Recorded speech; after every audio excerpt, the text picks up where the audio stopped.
সোমবার দুপুরে যোধপুর পার্কের বাড়িতেই রেস্ট্রি বিয়ে সারলেন পরমপ্রিয়া। পরমব্রত চট্টোপাধ্যায় ও প্রিয়া চক্রবর্তীর আইনি বিয়েতে উপস্থিত ছিলেন ঘনিষ্ঠ বন্ধুরা। বিগত 1 বছর ধরেই গুঞ্জন ছিল যে প্রিয়া পরমব্রত একে অপরের সঙ্গে প্রেমে আবদ্ধ। মাসখানেক আগে রটে গিয়েছিল পরমপ্রিয়া নাকি গোপনে বিয়েও সেরে নিয়েছেন। আইনি বিয়ে করে পরমব্রত প্রিয়া এখন অফিসিয়ালি দম্পতি, যদিও তাদের তরফে কোনো রকম ছবি প্রকাশ্যে আসেনি।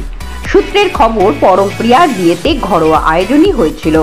মেনুতে এলাহি কিছু নয়, বরং একেবারেই সাদামাটা পদ প্রাধান্য পেয়েছে। ভাত, ডাল, মাছ, মাংস, চাটনি, মিষ্টি ছিল। এ তো গেল খুশির খবর। একসাথে জানা যাচ্ছে যে পরমপ্রিয়ার বিয়ের রাতেই অসুস্থ হয়ে পড়ে প্রিয়া। তার ইনস্টাগ্রামের মাধ্যমে জানান তিনি অসুস্থ। বিয়ের আগে থেকেই কিডনি স্টোনের সমস্যায় ভুগছেন তিনি। বিয়ের রাতেই বাড়ে যন্ত্রণা। সূত্রের খবর, যোধপুর পার্কের কাছেই কোনো বেসরকারি হাসপাতালে চিকিৎসাধীন তিনি। আমার বাংলার পক্ষ থেকে তার আরোগ্য কামনা করি। আরো বিস্তারিত জানতে চোখ রাখুন আমার বাংলার পর্দায়।